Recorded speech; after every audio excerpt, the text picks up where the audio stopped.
자, 우리 사람이 사는 공동체에는 이 재판이라는 것이 참 중요한 역할을 합니다.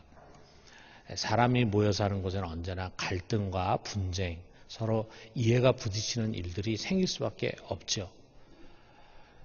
그래서 이에 대한 시시비비를 가려줄 제도가 필요합니다. 이것을 위해서 법과 규율과 질서가 있고 또 그 법의 권위가 지켜지기 위해서는 위법한 사람에게 대해서 판결을 내리고 형벌을 주는 제도가 꼭 있어야 합니다. 우리 창세기부터 신명기까지를 모세오경이라고 하는데 이 모세오경에서도 역시 이 부분을 많이 다루고 있어요. 특별히 레위기서라든지 신명기서라든지 이런 데서 아주 구체적으로 이런 부분을 다룹니다. 또 모세의 가장 중요한 사역도 보니까 재판하는 것이었어요. 초기에는 홀로 재판을 도맡아 하면서 모세도 힘들고 백성도 힘들었어요. 200만 명이 넘는 사람들이다 보니까 매일 그들 속에서 크고 작은 분쟁이 일어나지 않았겠습니까? 그러면은 그거를 모세에 가져와서 옳고 그름을 판단해 달라. 그러니까 모세 혼자서 그걸 재판하고 백성들은 또 줄을 서가지고 기다리니까 힘들었죠. 이것을 보고는 장인이었던 이드로라는 사람이 그렇게 하면 안 된다 해가지고 건의를 해서 그의 건의를 받아들여가지고 작은 재판을 할 수 있는 재판관들을 많이 세웠어요. 그리고 아주 중요하고 큰 것만 모세가 맡아서 하게 됐습니다. 자, 그럴 때 어떤 사람을 재판관으로 세우느냐. 10부장, 50부장, 100부장, 1000부장. 자, 이들이 이제 작은 일을 맡아서 재판을 해야 되는데 어떤 사람을 여기에 세우느냐. 한마디로 올바른 판결을 내릴 줄 아는 사람이었다. 그죠? 하나님을 경외하고 진실무망한 사람이어야 공정한 판결이 가능하지 않겠습니까? 자, 그럼에도 불구하고 우리가 사람이 사는 세상 속에서 오심이라고 하는 것은 없을 수가 없죠. 인간의 역사에서도 보면은 잘못된 판결이라는 것은 항상 있었고 또 지금도 있고 또 앞으로도 있게 될 것입니다. 아주 공정한 재판 과정 속에서도 오심이라는 것은 나올 수밖에 없어요. 또 아주 불이한 재판의 과정에서 의도된 오심도 생기는 일들이 많이 있습니다. 우리나라에서 지난 2009년에 법원이 29년 전에 자기들이 법원이 재판한 재판권에 대해서 아주 이례적으로 사과문을 발표했습니다. 1980년에 부산의 외항선원이었던 신모 씨 일가족 4명이 간첩 혐의로 기소가 됐어요. 일본 동포들에게 돈을 받고 국가의 기밀을 넘겼다라고 하는 거예요. 그래서 그 재판 결과 신 씨에게는 15년, 신 씨 당숙은 10년 판결이 내려서 이들이 만기 복역을 했습니다. 신 씨의 사촌 여동생은 10년 복역 도중에 감옥에서 죽고 말았어요. 신 씨의 형은 고문 후유증으로 2000년에 숨졌습니다. 그러나 그 재판은 훗날 명백한 오심이라는 것이 밝혀졌어요. 이들이 간첩이라고 진술한 것은 정보기관의 불법 구금과 고문과 협박에 의한 것이었어요. 정보기관은 온갖 거짓 증거를 들이대면서 거짓 자백을 받아내고 그것을 분별하지 못하고 법원의 재판관은 잘못된 판결을 내린 것입니다.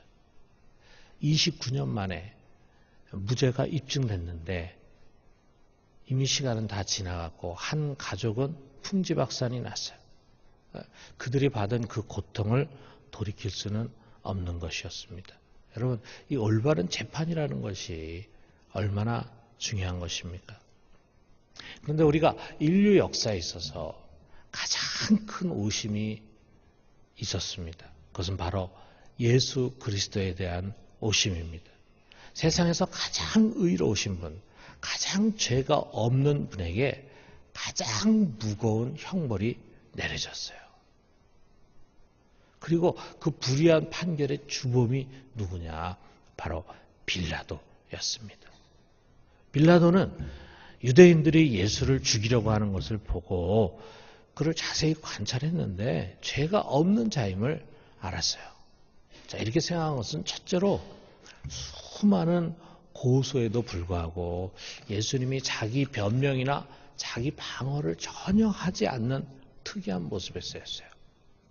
빌라도가 그 재판석의 자리에서 얼마나 많은 죄수들을 재판했겠습니까? 그 법정이라는 곳에서는 누구나 다 그렇게 하지 않을 수가 없겠죠. 자기가 한 일도 하지 않았다 그러고 자기에게 불리한 증언은 끝까지 인정하지 않는 거예요. 인지상정이죠. 어떻게든지 자기 죄를 숨기려고 하고 그리고 형벌을 적게 받고 싶어 하겠죠. 그런데 예수는 특이하게도 자기 변호를 하지 않았습니다.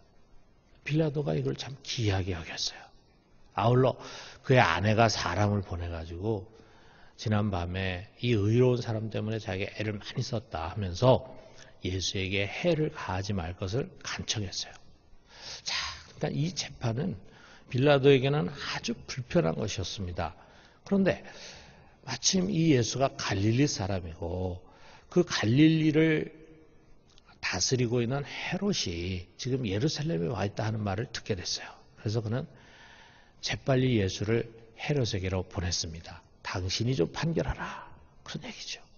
그런데 헤롯이 그 예수를 다시 고스란히 자기에게 돌려보냈습니다. 자, 이런 정황 속에서 빌라도의 확신은 이것이었어요. 누가복음 23장 4절에 빌라도가 대제사장과 무리들에게 이르되 내가 보니 이 사람에게는 죄가 없도다. 죄가 없다. 이 사람 죄 없다. 그런 확신을 빌라도는 가질 수 있었어요. 그러면서 일이 여기까지 오게 된 이 사태의 동기를 정확히 파악했습니다. 이들이 이렇게 예수를 몰아세우는 것은 민중의 인기가 그에게 쏠리는 것을 대제사장들이 시기하고 있다. 그래서 대제사장들에 의해서 저지러진 일이다. 이렇게 생각했어요. 그렇다고 이 대제사장들과 정면으로 대립하는 것도 사실은 정치인에게는 소득이 없는 짓이었습니다. 자, 이런 상황에서 빌라도는 꾀를 냈어요. 매년 6월절이면 우리나라 광복절 특사와 마찬가지로 그들이 원하는 사람을 특별 사면해주는 그런 제도가 있었어요. 이걸 통해서 이제 민중들의 민심을 좀 얻으려고 하는 거겠죠. 자, 그래서 빌라도는 이 특사 제도를 이용해서 예수를 방면해야 되겠다. 이런 생각을 가졌습니다. 자, 그렇게 하려면은 유대인들이 가장 무서워하고 싫어하는 죄수를 예수와 함께 세우는 거예요. 그래서 그 빌라도는 밀란을 일으키고 살인을 해가지고 옥에 갇힌 바라바를 내세웠어요. 이 사람은 아주 무서운 사람이에요. 특별히 이 사람은 고위층에 있는 사람들, 종교 지도자들을 대상으로 테러를 하는 사람이다 보니까 당연히 대제사장들이나 장로들이나 이런 사람들에게는 아주 두려움과 경계의 대상이었어요. 이 사람이 풀려나는 걸 원하지 않습니다. 그걸 알고 있었기 때문에 빌라도가 바라바를 세운 것이죠. 빌라도도 바라바를 방면하는 걸 원하지 않았어요. 그런데 바라바는 예수를 풀어주고 싶었어요. 그래서 17절에 보니까 그들이 모였을 때 빌라도가 물어 이르되 너희는 내가 누구를 너에게 놓아주기를 원하느냐? 바라바냐? 그리스도라는 예수냐? 그랬어요. 바라바는 유대인들이 당연히 빌라도는 유대인들이 당연히 바라바보다는 예수를 택할 것으로 기대했습니다. 그렇지만 아니었습니다. 대제사장과 장로들의 충동질에 의해서 무리는 도리어 바라바를 놓아달라고 소리질렀습니다. 빌라도가 당황했죠. 그러면서 그가 그러면 유대인의 왕이라고 하는 이 사람을 내가 어떻게 하라는 말이냐? 라고 물었습니다. 그러자 저들은 다 같이 한 목소리로 저를 십자가에 못 박게 하소서 하고 외쳤습니다. 빌라도 깜짝 놀랐습니다.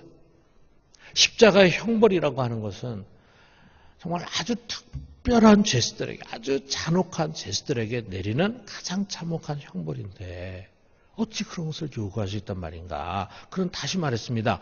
누가복음 23장 22절에서 보니까 이 사람이 무슨 악한 일을 하였느냐. 나는 그에게서 죽일 죄를 찾지 못하였으니 때려서 놓겠노라. 아까 그 사람이 죄가 없다 그랬는데 자꾸 우겨대니까 죄가 없다고 얘기 못하지만 죄가 있다고 해도 죽일 만큼의 죄는 아니다. 그러니까 나는 그냥 채찍질해서 풀어놓겠다. 이렇게 얘기를 했습니다. 그래서 사람들이 일제히 목소리를 높이면서 십자가에 못 박기를 재촉했습니다. 빌라도가 당황하기 시작했어요. 힘겨루기와 긴장이 계속됩니다. 우리가 4개의 복음서를 자세히 들여다보면은 빌라도가 결코 쉽게 판결을 내린 것이 아니에요. 아주 힘겨루기와 긴장이 계속되고 있는데 민중이 점차로 점점 거칠게 나오기 시작합니다.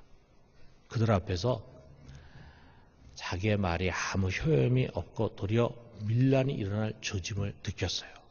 그는 체념하면서 물을 가져오라 그래서 거기다 손을 씻습니다. 그리고 유대인들에게 말합니다. 이 사람의 피에 대해서 나는 무죄하니 너희가 당하라. 그러니까 유대인들이 그 피를 우리의 자손에게 돌려라 하면서 십자가형을 원했고 빌라도는 마침내 최종적으로 예수에게 십자가형을 언도했습니다. 물론 이 성경들이 우리에게 알려주고자 하는 바는 예수님에게는 죄가 없고 유대인들이 막무가내였고 십자가형이 무리하고 불의한 판결이었다라고 하는 것을 이야기하려는 것이지만 그 과정에서 이 빌라도가 나름 많이 애쓴 모습을 우리는 엿볼 수 있습니다. 인간 빌라도, 그는 재판장의 자리에서 인류 역사에서 가장 중요한 판결을 내려야 했어요. 그는 피고인으로 서 있는 예수가 죄가 없음을 누구보다도 잘 알고 있었고 십자가에 못 박을 죄인은 더더구나 아니라는 것을 분명히 알고 있었습니다. 그렇다면 그에 합당한 공정한 판결을 내리고 그의 의를 끝까지 증거했어야 했습니다. 그러나 그는 그렇게 하지 못했어요. 그는 불의한 재판관이었습니다. 저는 여기서 2가지를 생각해 보고 싶어요. 첫째는 우리는 항상 올바른 판결을 내릴 줄 알아야 한다라는 것입니다. 여러분, 우리 모두는 공동체 속에 살면서 옳고 그름을 판단해야 하는 그런 위치에 설 때가 많죠. 가정이나 친족들 사이에서도 그렇고 직장이나 사회에서도 그렇고 심지어는 교회 공동체 안에서도 그렇습니다. 그런데 우리가 신앙인으로서 무엇인가를 다 드러내고 발가벗기고 판단하는 것만이 능사가 아니라는 것을 잘 알고 있어요. 때로는 우리는 알면서도 모른 채 해야 되고 드러내기보다는 사랑으로 덮어주고 시시비비를 따지기보다는 은혜롭게 마무리하는 것도 필요합니다. 그러나 항상 그런 것이 아닙니다. 우리에게는 판결하고 판단해야 할 때가 있어요. 그럴 때 우리가 그 자리를 회피하고 도망가서는 안 됩니다. 자, 그런데 우리 모두가 공감하는 것이 뭐냐 하면 세상에는 무엇이 옳고 그른지를 명확하게 알기 어려운 것들이 너무 많다는 거예요. 자, 그럴 때는 우리가 잘 모르겠다고 판결할 수밖에 없습니다. 가령 2 사람 사이에 일어난 일이에요. 아무도 없는 가운데 2 사람 사이에 일어났어요. 그런데 서로 하는 말이 전혀 다를 수가 있어요. 자, 그런 경우에는 증인이 없습니다. 서로의 말이 180도 다릅니다. 우리가 어떻게 알 수 있겠어요? 또 2 사람이 아니라 여러 사람 속에서 일어났어요. 그런데 사람들이 서로 다른 증언을 합니다. 그런 경우도 마찬가지죠. 자, 우리가 이런 일을 판단하는 데 있어서는 매우 조심해야 합니다. 우리에게는 그야말로 솔로몬의 지혜가 필요합니다. 우리가 자칫 그릇된 판결을 내리기보다는 잘 모르겠다고 유보하는 것이 더 나을 수 있습니다. 자, 그런데 때로는 모든 것이 분명해 보이는 경우가 있습니다. 여기 빌라도에게도 분명한 확신이 있었어요. 유대인들은 선동에 좌우되고 있었고 그들의 주장은 왜곡으로 가득 차 있었습니다.